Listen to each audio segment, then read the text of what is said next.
Still watching Newslink on DSTV channel 403 with myself and Fundo Mabalane. Now, 480 million rands worth of government vehicles are standing idle in Rustenburg.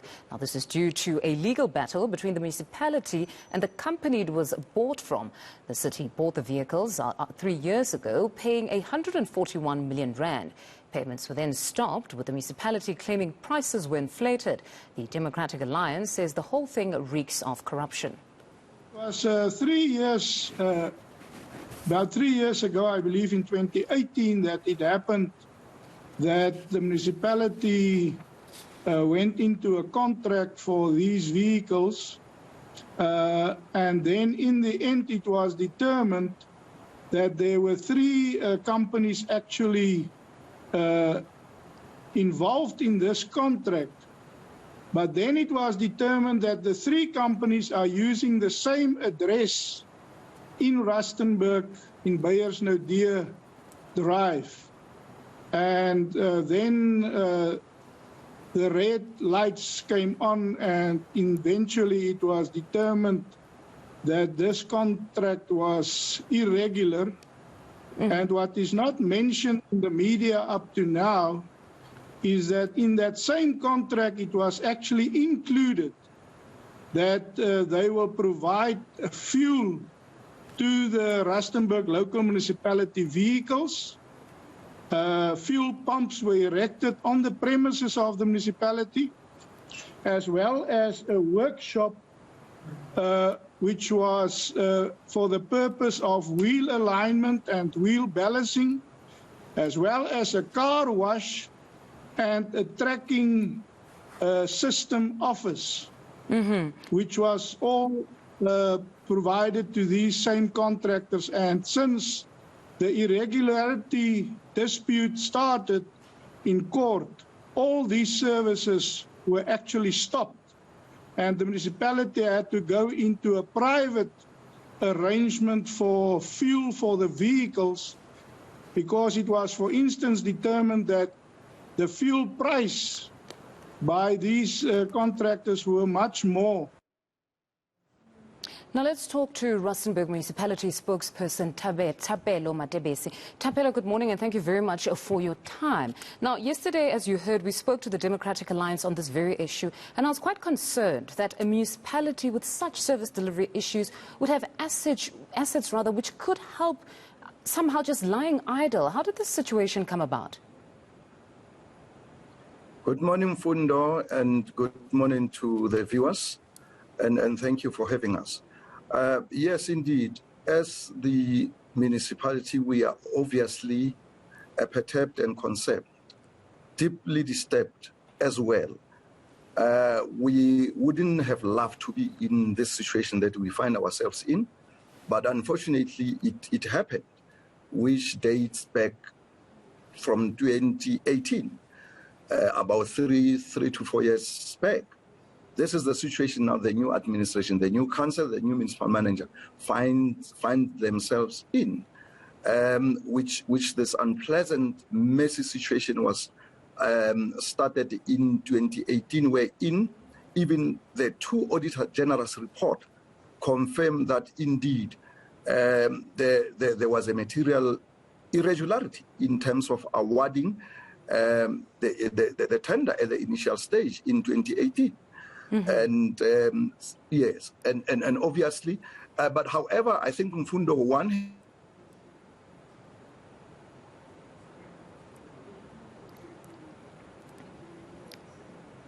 Oh, Thapelo, unfortunately we've lost him there. Thapelo, I don't know if you can still hear me. You can continue. We're just talking about you being the new administration, which is quite key, because I would have loved for the conversation to be prefaced by those type of facts, that in fact you are the new administration. It's not people or your officials that were the ones that perhaps signed that service level agreement. But what did you establish? When you arrived, what did you establish as the facts around this contract? What did the municipality intend to achieve?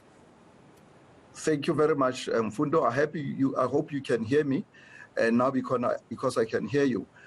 Yes, indeed. Subsequent to the receipt of the Auditor General's report, upon him, uncovering and discovering the rot in on the 23rd of November 2021, we received that Auditor's General report twice, 2 volumes. We then immediately instituted criminal charges. We laid criminal charges with the South African Police Service, as well as the Hawks, as well as the National Prosecuting Authority. We also, subsequent to that, requested National Treasury to assist us with forensic investigations so as to get to the bottom of this, as to how could such an unpleasant situation have been allowed to occur and even continue to a point where the municipality finding itself having paid 141 million, you know, and that is where we were at the stage. So you halted the payment? All right. So you're awaiting the court outcome insofar as the... Yeah, exactly. We are awaiting the outcome of the forensic investigation, as well as the outcome of the High Court, which we have applied. We have since applied as a municipality for the High Court to set aside the contract, as well as the service level agreement.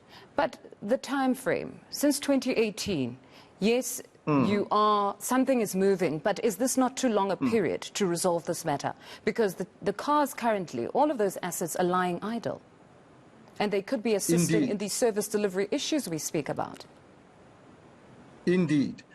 Mfundo, because there are adverse effects against us here. One, the matter is sub judice, and therefore, because of the contractual dispute and the material irregularity found in that awarded contract or tender, and therefore our hands are tied. There is nothing we can do other than having to wait for the outcome of the forensic investigation as conducted by the National Treasury, as well as having to await the outcome of the High Court. We will then proceed from that point. Okay, then let's talk about something... Apologies for interjecting there, but then let's talk about something that is within your purview, the preservation of those assets currently. In that article that we saw on Sunday, it stated that the assets are not in mint condition. Some of them have actually been parked outside, they've had rain. They say by the time you actually get to utilize them, there might be very little. They might not even be working. Well, granted, indeed, because it's quite a lot of them, it's quite a large fleet.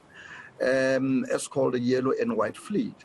And therefore you can imagine the natural weather conditions, such as the sun, such as the rain, such as the storms, and so on and so forth. And obviously our warehouse could not accommodate the entire fleet, and therefore having to find themselves only on such, exposed to such adverse conditions. And however, we have since engage the services of the security company to guard 24 hours those assets against looting and theft and even robbery. And therefore we are only but hoping and praying that the outcome of the High Court, as well as the outcome of the forensic investigations, are speeded up, so as to really start getting the wheels rolling. So that we can use the fleet. But Mr. Matabietsi, surely that was lapsed in judgment on your part as the municipality. When you work so hard, you're going through these criminal proceedings, you've got an investigation underway, but then by the time you actually perhaps win the case, you will have no assets to speak of if they're not being preserved. Because if there's security to protect them from being stolen, it's one thing, but if they're like they're always exposed to rain, clearly vehicles that just sit like that will honestly not work come the time when you win that case. Well, granted it is, we can't dispute that they are exposed to those adverse weather conditions, Mfundo. We have to acknowledge that, but it is a very, very unfortunate and unpleasant situation that the municipality finds itself in. And however, by the way, if I may add, Mfundo, there is an additional dimension to this, that during the contractual dispute, right at the initial stage, the service provider who was awarded a tender or a contract, we found ourselves having supplied with an extra stock that we did not request at the initial stage. And Which brings me to my final questions. I'm really sorry we've actually run out of time. My final question, just before I let you go. What has happened to the officials who actually signed the service level agreement? Because it's concerning on many levels. It's not just an issue around corruption, but what it really does is it exposes those in the finance department that must sign off the final payments, because those people who enter into a contract then assume that those in finance are just unnecessarily withholding their payments, and that's when officials are killed. This is something we all know all too well. We know what happened with Mr. Karan. So such a situation where you have people signing contracts such as these, and then you have the finance department having to halt payment. It exposes those in the finance department. So what exactly has happened to those officials that signed this agreement? Absolutely true. Very good question, Fundo. We have, let me begin by saying all of them have resigned from the employ of the Rustenburg local municipality when the investigations kicked in. The moment we laid charges, criminal charges against them, they all resigned, they fled, leaving us with these shenanigans that they created. The former municipal manager has since resigned. The members of the bid specifications committee, they have all resigned. Those officials who served in the bid adjudication committee that ultimately adjudicated on the irregular tender, they all resigned. They have fled, all of them. We tried to trace their employment locations or wherever they might be employed. We couldn't find except one.